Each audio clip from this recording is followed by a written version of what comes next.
Շնամարտի մասին ենք խոսելու, հայտնի պատմություն է, արդեն եղավ 2 օր է։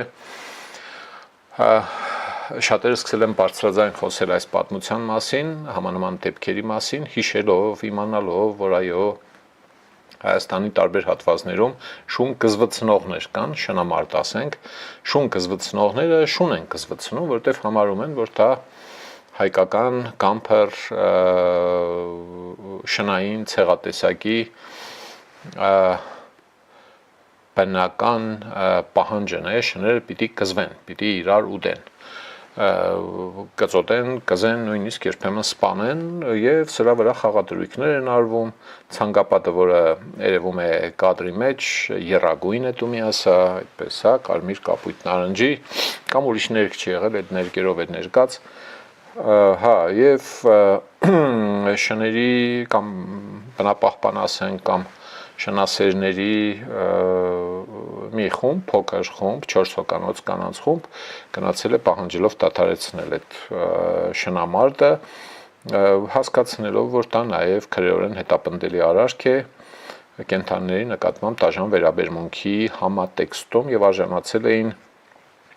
արդեն իրենց հասցեին հնչած կոպիտ վերաբերմունքին, ձերբակալություններ, մեղադրանքներ, ահա փաստորեն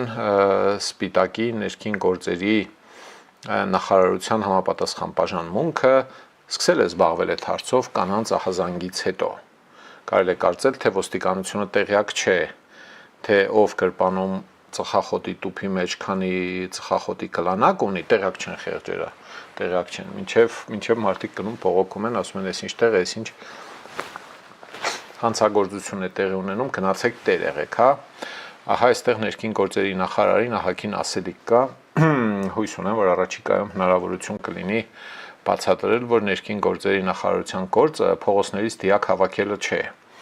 կանխարգելն է այդ ամբողջը, այս դեպքում հասկանալի է, մարդ չի մահացել բարեբախտաբար, հա, բայց այնպես չէ, որ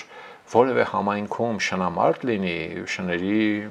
կզվցնելու հանդիսավոր արարողություն, ու այդ համայնքի մեծ ու փոքրով, ոստիկաններով, հոգևորականներով, մշակույթի գործիչներով տեղյակ չլինեն։ Մի խոսքով, կարելի ասել, թե մի ստից թեմա է, ինչ եք բան արել, բայց համարում եմ, որ սա ստից թեմա չէ։ Եվ ես համարում եմ, որ շները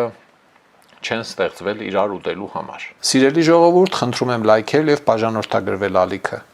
Դրանով դուք կնպաստեք, որ հաղորդումներն ավելի շատ մարդ տեսնի։